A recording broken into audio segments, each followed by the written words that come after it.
қадірлі жиылған қауым, 3 желтоқсан халықаралық мүгедектер күніне арналған салтанатты шарамызға қош келдіңіздер. Бүгін тағдыр тауқыметін тартсадан мойымаған батыл жандардың атаулы күні. Халықаралық мүгедектер күні 1992 жылдан бастап аталып өтуде.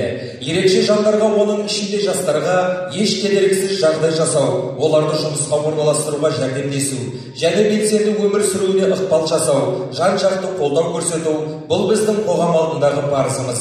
Қаншама жанның жүрегіне жылу ұялатып, өмірге деген құштарлығын оятып, сөнген үміттер қайта жалғанып жатса, мақсатымыздың орындалғаны деп білеміз. Аймағымызда мүгедектігі бар жандар қоғамға белсене араласуда. Олар өнерде, кәсіпте, спортта тынбай еңбек етіп, толағай табыстарға жетуде. Міне, бұл аймағымыздың атқарып жатқан жұмыстарының нәтижесі. Құттықтау сөз облыс әкімінің орынбасары Шермағанбет Мейрамбек Зейнабдинұлына беріледі.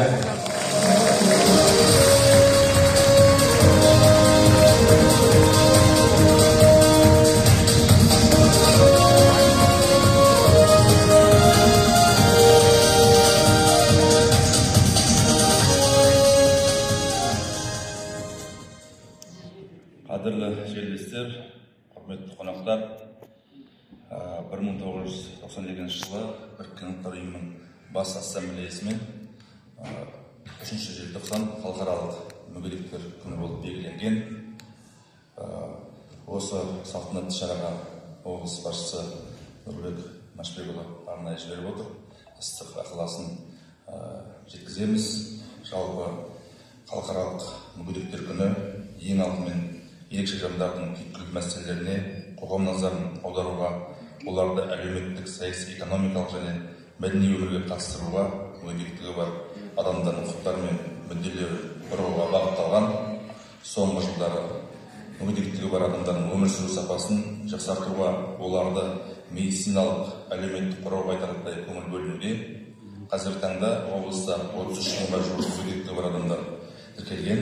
Оларды қажетті құрал-жабдықтармен қамтамасыз етіп, емдеу сауықтыру шараларымен қамтылуда. Мүгедектігі бар адамдардың қоғамдық бірлестіктермен бірлесіп, оларды ортаға бейімдеуге жәрдемдесу, психологиялық құқықтық көмектер ұсыну арқылы оңалту шараларын қамтамасыз ету мақсатында Қызылорда қаласы мен аудандарда тең қоғам және отбасын қолдау орталықтарының қызметі іске асырылуда. Мүгедектігі бар адамдардың шығармашылығын дамыту, талантын шыңдау, олардың қоғамдағы рөлін арттыру мақсатында облыстық бюджеттен 20 миллион теңге қаржы бөлініп, Тасбөгет бекетіндегі Сәбира Майқанова атындағы мәдениет үйінде мүгедектігі бар адамдарға арналған драма үйірмесі инклюзивті театр ретінде ашылды. Мүгедектігі бар адамдардың ғимараттарда кедергісіз кіріп шығуына жағдай жасау мақсатында бекітілген жоспарға сәйкес 21 жылдан бастап 517 объектке бейімдеу жұмыстары жүргізілсе, биылғы жоспарланған 366 нысанға бейімдеу жұмыстары жүргізілді. Облыста инва-такси қызметін 34 автокөлік жүзеге асыруда, оның ішінде 14 автокөлік кресло арбамен жүретін мүгедектігі бар адамдар үшін бейімделген.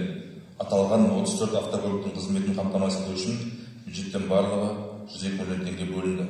Қызылорда қаласында қалаішілік бағыттарда кресло арбамен қозғалатын мүгедектігі бар адамдар үшін аппарельмен жабдықталған үлкен сыйымдылықтағы 210 автобус қызмет көрсетеді.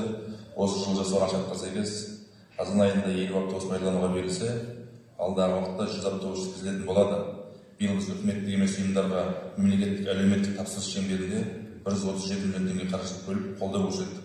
Атап айтқанда, ерекше қажеттілігі бар балаларға қосымша оңалту қызметтерін көрсету мақсатында 2017 жылдан бастап 1 мыңнан аса ерекше балалар иппотерапия мен оңалту қызметімен қамтылды. Нәтижесінде иппотерапия мен оңалту қызметтерін алушылар ат спорты бойынша республикалық паралимпиадалық жарыстарда жүлделі орындарға ие болды. Өткен жылдан бастап мемлекеттік әлеуметтік тапсырыс шеңберінде мүгедектігі бар адамдар мен балаларды әлеуметтік қолдауға, оның ішінде олардың қатысуымен спорттық жарыстар, фестивальдар, кино, мұражай, театр әлеміне экскурсиялар, тарихи орындар, мүгедектер күнін мерекелеу сияқты шараларға бағытталған әлеуметтік маңызы бар жобалар іске асырылуда. Бұл қолдау шаралары алдағы уақытта өз жалғасын табатын болады. Қадірлі жерлестер, бүгінгі халықаралық мүгедектер күніне арналған салтанатты шараларға қатысқандарыңыз үшін алғыс айта отырып, өздеріңізді шын ықыласымызбен осы келе жатқан мерекемен құттықтаймыз. Баршаңызға мықты денсаулық, отбасыларыңызға амандық тілейміз, жасап жатқан жұмыстарыңызға сәттілік тілейміз. Жақсылыққа толы сәтті күндеріңіз көп болсын. Рахмет. Жыл көлемінде жетістікке жеткен үздіктерімізді марапаттау рәсімін бастаймыз. Үздік белсенді 2023 номинациясымен Жағиева Айнұр Аңғысынқызы марапатталады. Қазалы ауданы қоғамдық іс-шараларға белсенді қатысып, өз өнерімен сахна төрінде жүрген жеке және мүгедектігі бар адамдардың мәселелерін көтеріп, тағдырлас жандардың басын қосып, көптеген іс-шаралар ұйымдастырып жүрген белсенді жас. Құтты болсын.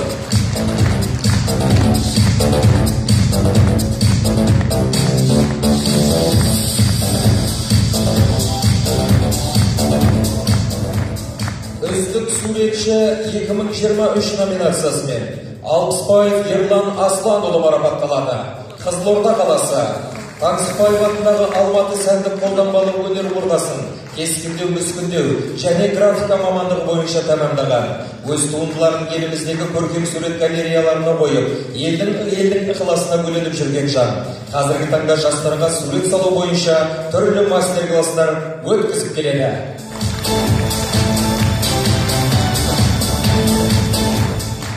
Үздік көркем өнерпаз 2023 номинациясымен Қадыр Жаңагүл марапатталады.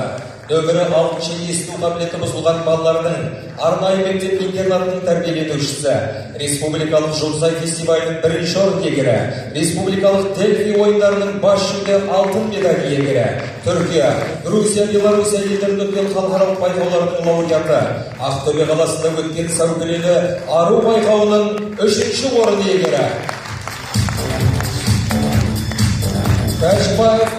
Тәжбаева Бақыт Байбесен қызы марапатталады. Қызылорда облыстық соқырлар қоғамдық бірлестігінің мүшесі. Менің қолымнан бәріне келеді атты мүгедектігі бар адамдар арасында өткен өнер фестиваліне қатысып, жүлделі бірінші орын иеленген. Ұлы жеңістің 75 жылдығына орай жеңіс жырлар атты соғыс жылдарындағы әндерді орындаушылар байқауынан жүлделі 2-ші орын. 13 қараша халықаралық зағиптар күніне орай сиқырлы әріптер атты бедерлі нүктемен оқу, жазу сайысынан жүлделі 2-ші орын иегері.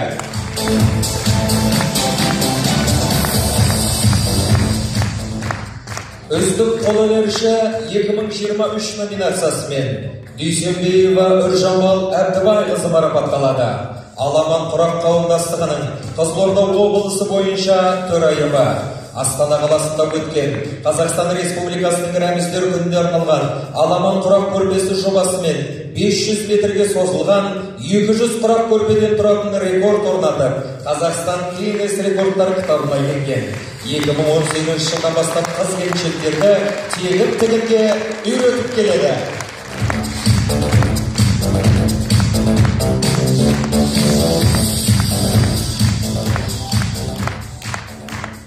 Үздік әлеуметтік жоба 2023 номинациясымен инклюзивті театр марапатталады. Республика бойынша 2 облыста бар жоба. 10 адам тұрақты жұмыспен қамтылса, оның 8-і мүгедектігі бар адамдар. Ұжым алдағы уақытта көрермендеріне кезекті қойылымдарын қоюға дайындалуда. Жоба жетекшісі Қадыров Бақытжан.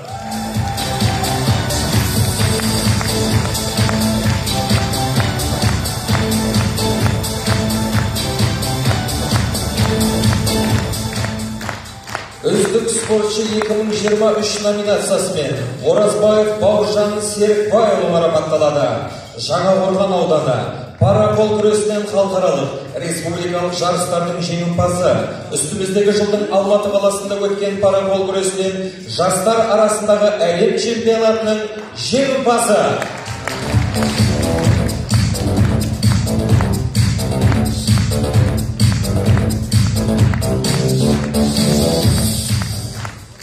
Бедеуов Шыңғыс Кенжалиұлы марапатталады.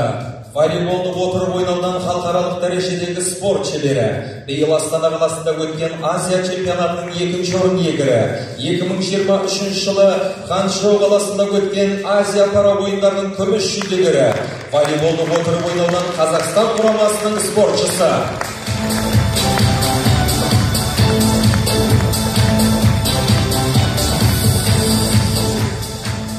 Үздік кәсіпкер 2023 номинациясымен Ақсейітов Олжас Мәмбетұлы марапатталады. Бірінші топ мүгедегі жеке кәсіпкер. Олжас пейнтбольный клуб легенда жастарға қалған ойын орталығының жетекшісі. Мемлекеттің қолдауымен қайтарымсыз грант алып, өз кәсібін бастаған. Қазіргі таңда 4 жас маманды жұмыспен қамтып отыр. Марапаттарыңыз құтты болсын, сіздерді естелік суретке түсуге шақырамыз.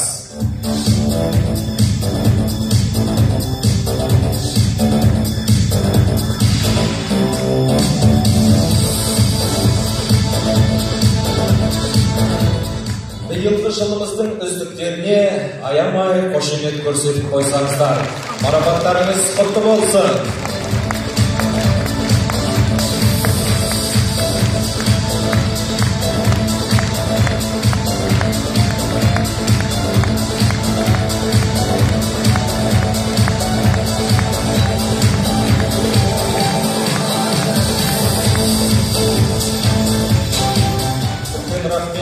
Бүгінгі меймандарымызды ду бол қошеметпен сахна төрінен шығарып салайық.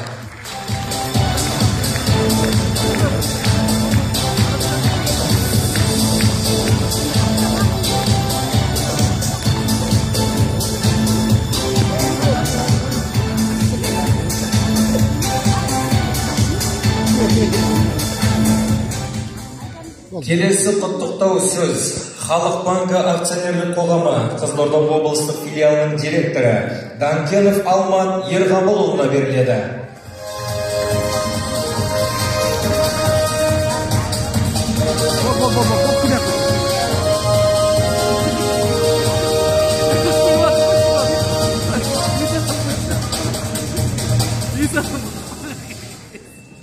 Қайырлы күн, құрметті жерлестер. Биыл Халық банктың құрылғанына 100 жыл. Осы 100 жылдығына орай Халық банк жылдың басынан бері 100 игі іс атқарып отыр. Соның бүгінгі жалғасы сіздерге біздің облыс әкімінің ұсынысымен осындай қажеттілік бар дегесін автокөлік алып, сіздердің жүріп тұруларыңызға ыңғайлы жағдай жасауға, сондай мақсатта осы көлікті табыс етуге рұқсат етіңіздер.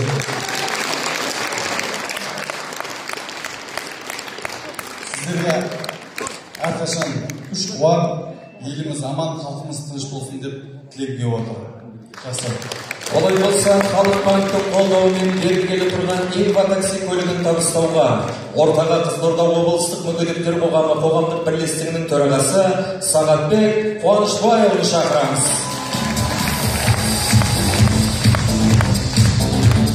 Қызылорда облыстық мүгедектер қоғамы қаламызда тірек қимыл аппараты бұзылған мүгедектігі бар адамдар мен балаларға инва-такси әлеуметтік жобасын жүргізіп келе жатқан ұйым. Енді міне қаламызға мүгедектігі бар адамдар үшін тағы бір инва-такси көлігі қосылды. Халық банк ғасырға жуық халық игілігіне жұмыс істеп келе жатқан еліміздің ең іргелі банктерінің бірі. Құттықтаймыз!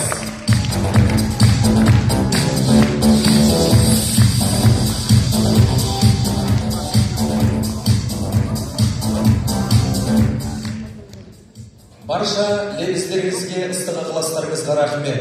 Бұл күн тумасын өмірдің қиындығын сезінген жандарға тағы бір көз қырымызды салып, жанына жүру болуға мүмкіндік жасайды. Сіздердің құрметтеріңізге әсем ән шашуыңызды қабыл алыңыздар. Сахнада Елжан Берсебаев.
Сахнада халықаралық республикалық ән байқауларының жеңімпазы, өнерлі жас Абдулқасымқызы Назымның орындауында «Туған жер» әні.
Abdulqasımqızı Nazım, qo'shimliklarimiz. Sahnada Ayala Әнімен Айгерім Өмірбек.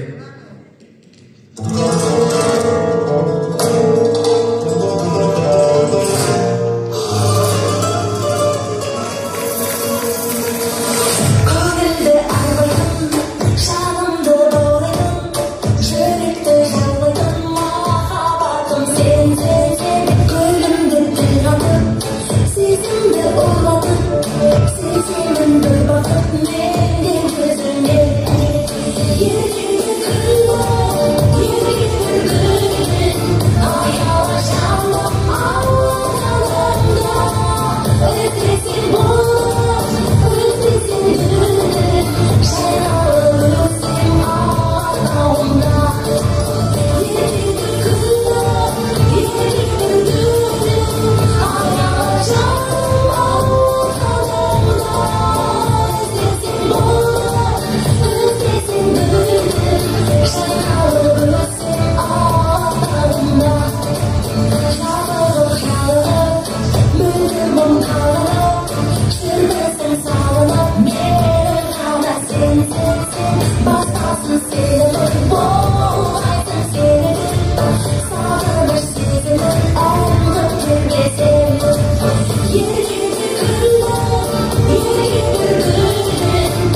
Өмірі 6-шы есту сақтау қабілеті бұзылған балалардың арнайы түзету мектеп-интернатының тәрбиеленушілері, халықаралық республикалық өнер байқауларының жеңімпаздары, сахнада адмирал биін орындайтын керемет бишілер тобына қошемет ұрып қойсаңыздар.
қолдау көрсетіп қойсаңыздар. Кешімізді қарай жалғастырамыз. Нөмірі 6-шы есту қабілеті бұзылған балалардың арнайы мектеп-интернатының тәрбиеленушілері, халықаралық республикалық өнер байқауларының жеңімпаздары Алматы түні орындайтын балауса тобы.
естелерді сахнада Тоқтар Серіктің әні жүрегім жүрегіммен егізбеді орындайтын Самал Жұбандықова.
Жолдастың әні шаттығым менің орындайтын Әзімхан Төлегенов.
Біз бүгін ерекше жандардың өмірге деген құштарлығына, өнерге деген адалдығына куә болдық. Ендеше егемен еліміздің болашағы жарқын, келешегі кемел болатынына да күмәніміз жоқ. Келесі кездескенше сау, саламатта болыңыздар.